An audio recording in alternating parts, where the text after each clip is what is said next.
अस्सलाम वालेकुम गाइज़, मेरा नाम साद अली है एंड फ्रीलांस पाकिस्तान के प्लेटफॉर्म में आप सब लोगों का वेलकम है। तो गाइज़ आज की वीडियो से जो है हमारा नीश रिसर्च का जो है वो मॉड्यूल स्टार्ट हो रहा है और इस मॉड्यूल के अंदर हम लोग बात करेंगे कि आप लोगों ने नीश रिसर्च कैसे करनी होती है, उसका क्या प्रोसेस होता है और किन बेसिस के ऊपर जो है हम लोगों ने नीश को फाइनल करना होता है। और आज की जो वीडियो है वो स्पेसिफिकली जो है वो मैं आपको उसमें गाइडलाइंस के बारे में बताऊंगा कि आपने जब नीश पिक करनी होती है तो उसके लिए कौन कौन से रूल्स होते हैं, क्या क्या गाइडलाइंस होती हैं जिनकी बेस के ऊपर जो है हम अपनी नीश रिसर्च को जो है वो स्टार्ट करते हैं। तो चले वीडियो को शुरू करते हैं।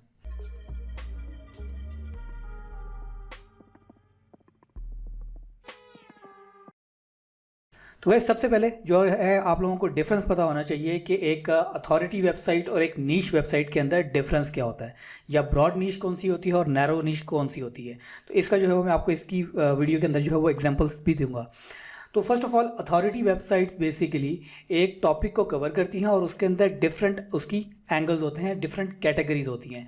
उसकी एग्जांपल मैंने यहाँ पे देख ली है कि लेट्स से कि अगर आप स्पोर्ट्स के ऊपर ब्लॉग बनाना चाह रहे हो तो जो अथॉरिटी वेबसाइट्स होगी वो क्या करेंगी कि स्पोर्ट्स के अंदर हर स्पोर्ट्स को कवर करेंगी। Let's say cricket, baseball, basketball, football, ठीक है, बैडमिंटन, ये सारे टॉपिक्स उसके अंदर जो है वो कवर होंगे, ठीक है। और जो नीच स्पेसिफिक वेबसाइट होती हैं या जो नीच वेबसाइट जिनको हम कहते हैं उसके अंदर वो एक किसी टॉपिक को कवर करेंगी। लेट्स से कि क्रिकेट को कवर करेंगी, ठीक है, उसके अंदर क्रिकेट से आगे जितने भी उसके टॉपिक्स होंगे उसके अंदर वो क्यों कवर किए जाएंगे। तो जो मेन डिफरेंस होता है वो इन दोनों में ये होता है कि अथॉरिटी वेबसाइट्स उस एक नीश की जो है वो मल्टीपल कैटेगरीज को टारगेट करते हैं और जो नीश वेबसाइट होती है उसके अंदर हमें उसके सिर्फ एक एंगल को जो है वो उठाते हैं और उसके ऊपर पूरी वेबसाइट बिल्ड करते हैं, ठीक है। अच्छा, इसकी एग्जांपल जो है वो मैं आपको देता हूँ। अब आगे इसको भी डिस्कस कर लेते हैं कि ब्रॉड नीश कौन सी होती है और नैरो नीश कौन सी होती है। तो इसकी जो है वो मैं आपको एक एग्जाम्पल देता हूँ। तो लेट्स से कि ये देखें, यहाँ पर ये एक वेबसाइट है बेस्ट रूफ बॉक्स। अब ये पूरी वेबसाइट जो है वो जो SUVs के ऊपर या जो कार्स के ऊपर जो छत के ऊपर जो है वो आप स्टोरेज बॉक्स लगाते हो उसके ऊपर बनी हुई है, ठीक है। तो अब ये आप इसको कह सकते हो ये एक नैरो नीश है, ठीक है। ये ऑटोमोटिव इसकी कैटेगरी है। ऑटोमोटिव के अंदर भी जो है उसने एक प्रोडक्ट को पकड़ा है, ठीक है, एक उसकी एंगल को पकड़ा है और उसके ऊपर उसने पूरी वेबसाइट जो है वो क्रिएट कर दी है, ठीक है। अब आप यहाँ पे देख सकते हो इसका वेबसाइट का जितना कॉन्टेंट है, इसका जो है ओवरऑल जो भी इसका ओवरव्यू है वो सिर्फ रूफ टॉप बॉक्सेस के साथ है, वो भी कार्स के लिए, SUVs के लिए जो है वो स्टोरेज बॉक्सेस जो होते हैं उसके ऊपर इसकी पूरी वेबसाइट है। अब ये जो है वो नैरो नीश है, ठीक है। अगर आप इसमें क्या करो कि आपकी जो वेबसाइट हो वो रूफ टॉप के बॉक्सेस को भी कवर कर रही हो, उसके साथ साथ जो है आप जो है वो एसेसरीज़ के ऊपर भी जो है वो कवर कर रही हो, तो वो आपकी जो है वो ब्रॉड नीश हो जाएगी, ठीक है। उसके अंदर आप मल्टीपल एंगल्स को टारगेट करोगे, मल्टीपल जो है वो एसेसरीज़ को टारगेट करोगे, ठीक है। वो आपकी जो है वो ब्रॉड नीश जो है वो कंसिडर होगी। अच्छा, उसके बाद जो है हम लोग जो नीश की जो पिकिंग है या जो नीश हम फाइनलाइज करते हैं वो किन बेसिस के ऊपर होती है। तो सबसे पहले इसके अंदर जो है वो आपका कुछ ना कुछ इंटरेस्ट जो है वो उसके ऊपर होना चाहिए, ठीक है। ये ज़रूरी नहीं है, बिकॉज उसकी उसकी मैं आपको रीज़न बताता हूँ कि क्योंकि हम लोग अगर हम पाकिस्तान या इंडिया को देखें तो यहाँ पे जो हमारी इंटरेस्ट या हॉबीज़ हैं वो बहुत ज़्यादा डिफरेंट हैं एज़ कम्पेयर टू वेस्ट जितने भी कंट्रीज़ हैं। अब यहाँ पे जो हमारे मोस्टली हॉबीज़ होती हैं वो क्रिकेट होगी, फुटबॉल हो गई। मोस्टली जो यूरोपियन लोगों की जो हॉबीज़ होती हैं वो डिफरेंट होती हैं। लेट्स से फ़िशिंग हो गई, हॉर्स राइडिंग हो गई, ठीक है, इसके अलावा स्विमिंग हो गई, हाइकिंग होगी, इस तरह की उनकी नीशीज़ होती हैं, ठीक है, हॉबीज़ होती हैं।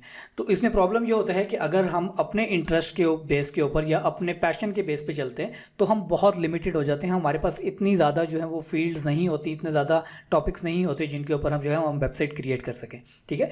तो इस वजह से जो है कोशिश ये करें कि जो भी आप नीश चूज़ करें एटलीस्ट उसके अंदर आपका कुछ ना कुछ इंटरेस्ट हो या आपका इंटरेस्ट जो है वो वक्त के साथ साथ डेवलप हो जाए। बिकॉज ज़रूरी नहीं है कि आपको उस इंडस्ट्री के अंदर या उस नीश के अंदर जो है वो एक्सपर्ट होना ज़रूरी है। बिकॉज अगर कोई आपको ऐसी नीश में मिलती है जो आपको फील होता है कि यार ये प्रॉफिटेबल है, मैं इसके ऊपर काम कर सकता हूँ, ठीक है, तो आप जो है उसके ऊपर रिसर्च करके उस नीश को जो है वो सीख सकते हैं, ठीक है। आपको 3-4 दिन की रिसर्च लगेगी, आप उस नीश के बारे में सारी चीज़ें, सारी इन्फॉर्मेशन जो है वो गैदर करने में कामयाब हो जाओगे, ठीक है। अच्छा, अब दूसरी इसके अंदर जो पॉइंट है वो आपका है सर्च वॉल्यूम, ठीक है। हमें जो है जब नीश फाइनल कर रहे होते हैं तो उसके अंदर जितने भी मेन कीवर्ड्स होते हैं या जो प्रोडक्ट्स होते हैं हम उनके सर्च वॉल्यूम को देखते हैं कि उनका सर्च वॉल्यूम जो है वो कितना है। और तीसरा जो पॉइंट है वो है हमारा कंपटीशन, ठीक है। नीश फाइनल करते वक्त जो है वो हमें कंपटीशन को चेक करना पड़ता है कि क्या जो नीश हमने चूज़ की है या जो हम नीश हम फाइनलाइज कर रहे हैं उसके ऊपर कंपटीशन कितना है, कि अगर हम उस पर वेबसाइट बनाते हैं तो हमारे लिए कितना आसान है कि हम उसको टारगेट कर सकें और उस कीवर्ड के ऊपर या उन प्रोडक्ट्स के ऊपर जो है वो अपने वेबसाइट को रैंक करवा सकें, ठीक है। अच्छा, उसके बाद जो है वो डिपेंड करता है, जो फोर्थ पॉइंट है हमारा वो है प्रोडक्ट्स, उस नीश के अंदर जो प्रोडक्ट्स अवेलेबल हैं, ठीक है। आपने उनका चेक करना है कि उनकी प्राइसेस क्या हैं, ठीक है, और वो जो है वो प्रोडक्ट्स किस किस्म की हैं, ठीक है। आप उनको इजीली मार्केट कर सकते हो या नहीं कर सकते हो, ठीक है। अच्छा, उसके बाद आते हैं कुछ रूल्स, ठीक है। नीश फाइनल करने के लिए कुछ रूल्स जो हैं वो हमें रिक्वायर्ड होते हैं। अब उन रूल्स के अंदर बेसिकली एक रूल तो ये है कि आपकी जो प्रोडक्ट है उसका मिनिमम जो उसकी प्राइस है वो $40 होनी चाहिए और मैक्सिमम जो है वो $500 होनी चाहिए। ये मैं उन प्रोडक्ट्स की बात कर रहा हूँ जो आपके प्राइमरी प्रोडक्ट्स हैं जिनको लेके आप लोग नीश फाइनल कर रहे हो, ठीक है। बिकॉज ऐसा होता है कि समटाइम्स आप जो है वो कोई प्रोडक्ट चूज़ करते हो या कोई नीश चूज़ करते हो तो उसके अंदर जो है वो $20 के भी प्रोडक्ट होते हैं और $1000+ के भी प्रोडक्ट होते हैं, ठीक है। तो वो हम उसको कवर कर सकते हैं, लेकिन यहाँ पे आपने जो आपका प्राइमरी ऑब्जेक्टिव है वो ये है कि जो आपके प्राइमरी प्रोडक्ट्स हैं जिनकी बेस के ऊपर आप अपनी नीश को फाइनल कर रहे हो उनकी जो रेंज है वो $40 से लेके $500 तक होनी चाहिए। अब $40 से अगर प्राइस कम है तो उसमें प्रॉब्लम क्या होगा कि आपको जो कमीशन है वो बहुत कम उसके अंदर मिलेगा। लेट्स से कि अगर आपको 6% भी कमीशन मिलता है तो वो जो है वो इतना ज़्यादा नहीं है। तो उसके लिए ये है कि आपको अपनी सेल्स जो है, नंबर्स ऑफ सेल्स जो है वो इम्प्रूव करनी पड़ेगी, वो इंक्रीज़ करनी पड़ेगी एक हैंडसम अमाउंट इनकम जो है वो जनरेट करने के लिए। और अगर हम दूसरी साइड पे देखें, अगर आपकी वेबसाइट का जो प्रोडक्ट है वो $500 प्लस है तो उसके अंदर क्या होता है कि जब कोई भी चीज़ ज़्यादा महंगी हो जाती है तो जो कस्टमर है वो उसके ऊपर ज़्यादा रिसर्च करता है, वो हेजिटेट करता है उसको बाय करने में। वो कहता है कि यार मैं अगर इतने पैसे खर्च कर रहा हूँ तो इसके ऊपर मैं मज़ीद रिसर्च कर लूँ, ठीक है। तो उसका जो बाइंग प्रोसेस है वो लंबा हो जाता है। तो इसलिए ये एक एज अ बिगिनर अगर आप लोग स्टार्ट कर रहे हो तो ये एक रेंज जो है वो फिर ज़बरदस्त किस्म की है कि आप $40 से लेके 500 की रेंज के दरमियान के प्रोडक्ट्स जो हैं वो चूज़ करो। अच्छा, उसके बाद जो है प्रोडक्ट के जो है ना एटलीस्ट 100 रिव्यूज़ होने चाहिए। इसकी मैं आपको एक जो है वो एग्जांपल दे देता हूँ। लेट्स से कि अगर हम यहाँ पे अमेज़ॉन के ऊपर आते हैं और अमेज़ॉन के ऊपर हम किसी भी प्रोडक्ट को किसी भी कैटेगरी के अंदर जो है वो हम लोग चले जाते हैं, तो लेट्स से कि ऑटोमोटिव की हम वो ले लेते हैं। अब लेट्स से कि यहाँ पे ये जो है वो टूल्स हैं ऑटोमोटिव के, ये जो है वो कार पॉलिशर है। अब यहाँ पे देख लें कि आप ये $59 का है, ये हमारी रेंज के अंदर जो है वो प्रोडक्ट आता है, ठीक है। अब यहाँ पे आप इसको देखें, अगर आप इसको ओपन करेंगे तो यहाँ पे इसके पास 169 रिव्यूज़ हैं, इसकी 169 रेटिंग्स है। इट मीन्स कि इसको लोगों ने परचेज़ किया हुआ है। बिकॉज होता ये है कि मोस्टली लोग जो है वो रिव्यू जो है वो यहाँ पे नहीं लिखते हैं, ठीक है। तो 169 का मतलब ये है कि इसकी सेल्स जो है वो अच्छी हैं। और यहाँ पे जो है दूसरा हमारा जो पॉइंट है वो है कि आपका जो प्रोडक्ट की रेटिंग है वो 4 स्टार प्लस होनी चाहिए। इससे आपको ये पता चलेगा कि प्रोडक्ट जो है वो कितना सक्सेसफुल है या वो प्रोडक्ट जो है वो लोग उससे कितने जो है वो सेटिस्फाइड हैं, ठीक है। तो सेम इसी तरीके से आप यहाँ पे इस पर क्लिक करोगे तो आपको यहाँ पे पता चल जाएगा कि जो इसकी रेटिंग है वो किस हिसाब से है। अब इस प्रोडक्ट की रेटिंग जो है वो 77% जो है वो 5 स्टार है और 4 स्टार जो है वो 15% है। इट मीन्स कि इट्स अ गुड प्रोडक्ट। तो अगर तो इस तरह की रेटिंग है तो आप उस प्रोडक्ट को मज़ीद आगे लेके जा सकते हो, ठीक है। और एक चीज़ यहाँ पे एक और चीज़ मैं आपको बता दूँ कि अभी जो है हम अपनी नीश को फाइनल नहीं कर रहे हैं, ये सिर्फ मैं आपको रूल्स बता रहा हूँ कि बिकॉज आगे आगे चल के जो है वो हम इसको स्टेप बाय स्टेप जो है वो इसकी सैम्पलिंग करेंगे और हम अपने क्राइटेरिया जो है वो डिफ़ाइन करेंगे। अगर तो वो नीश उस क्राइटेरियाज़ के ऊपर जो है वो मीट करती रही तो एट द एंड जो है वो हम उसको प्रायोरिटाइज़ कर लेंगे कि हमने इस किस नीश में जाना है। इसलिए जो है अभी आपने इस चीज़ को जो है वो इतना ज़्यादा जो है वो सीरियस नहीं लेना है, ठीक है। सिर्फ ये अपने जो रूल्स हैं इनको अपने माइंड में रखो। अच्छा, उसके बाद फोर्थ पॉइंट है कि आपका जो है वो कुछ ना कुछ इंटरेस्ट जो है वो इस फील्ड में होना चाहिए, उस नीश के अंदर होना चाहिए। बिकॉज होगा क्या कि अगर आपका उस फील्ड में जो है वो इंटरेस्ट नहीं है तो आप उस नीश के ऊपर काम करते करते बोर हो जाओगे, ठीक है। और उसमें चांसेस हैं कि आप जो है वो बगैर जो है वो उस वेबसाइट को कंप्लीट किए जो आप उसको क्विट कर दोगे, ठीक है। तो एटलीस्ट आपका जो है वो इंटरेस्ट थोड़ा सा हो या आपको पता हो कि आप इस नीश के अंदर जो है अपना इंटरेस्ट डेवलप कर लोगे, ठीक है। तो ये रूल जो है वो आपने अपने जहन में रखना है। अच्छा, अब दूसरा है niche should be big enough to create 100 pages website, ठीक है। अच्छा, अब आपने जो नीश सेलेक्ट करनी है वो इतनी ज़्यादा नैरो ना हो कि आप उसके ऊपर जो है उसमें ग्रोथ ना कर सको, उसको जो है वो एक्सपेंड ना कर सको।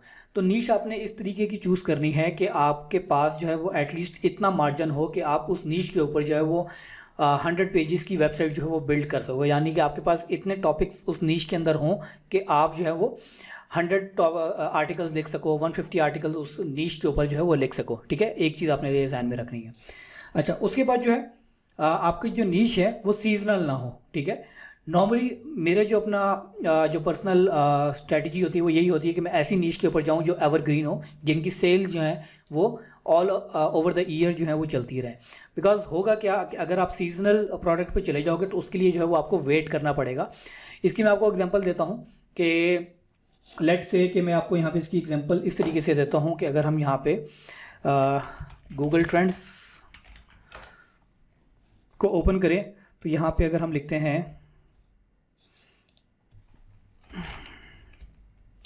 हैलोवीन कॉस्ट्यूम्स, ठीक है, अब ये गूगल ट्रेंड है, इसके ऊपर मैंने हैलोवीन कॉस्ट्यूम जो है वो सर्च किया है। अब यहाँ पे आप देख सकते हो कि इसकी ऑल ओवर द जो ईयर है इसकी जो सर्च वॉल्यूम है वो बिल्कुल नहीं है, लेकिन जैसे ही जो है वो इवेंट करीब आता है तो इसकी सर्च वॉल्यूम जो है वो इंक्रीज़ हो जाती है और एकदम से फिर उस इवेंट के ख़त्म होने के बाद एकदम फिर ज़ीरो हो जाता है। ठीक है, तो इस चीज़ को आपने जो है वो अपने जहन में रखना है कि आप जो है वो ऐसी नीश चूज़ करो जिसके ऊपर जो है वो सीजनल ना हो। अब यहाँ पे आप देख सकते हो कि लास्ट 5 ईयर का जो है वो ये ग्राफ है, तो इसके अंदर जो है वो अराउंड अक्टूबर और नवंबर के दरमियान जो है इसके ऊपर जो है वो पीक पे जाती है। ठीक है, तो बाकी पूरा साल जो है वो इसके ऊपर ज़ीरो सर्चेज जो है वो रहती हैं। ठीक है, तो ये एक रूल है जो आप अपने जहन में रखोगे। लेकिन अगर आपका माइंडसेट ही ये है कि आपने किसी ऐसे प्रोडक्ट को टारगेट करना है जो सीजनल हो, ठीक है, आप इंटेंशनली उसके ऊपर जा रहे हो, तो फिर आप उसको वो कर सकते हो।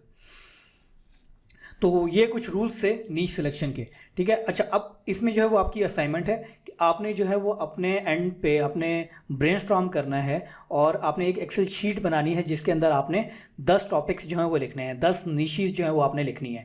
अब वो जो है वो कुछ आप अपने सोच के भी लिख सकते हैं और बाकी जो है वो आप सर्च करके लिख लें।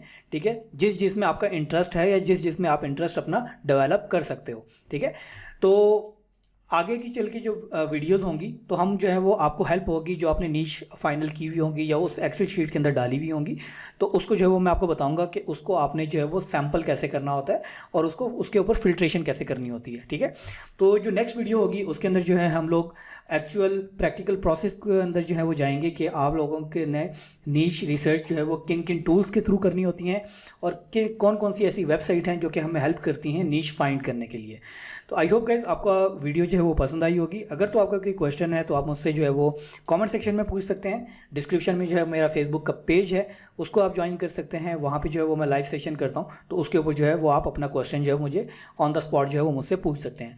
तो आज की वीडियो के लिए इतना ही। इंशाल्लाह नेक्स्ट वीडियो में आपसे फिर मुलाकात होगी। तब तक के लिए खुदा हाफिज़।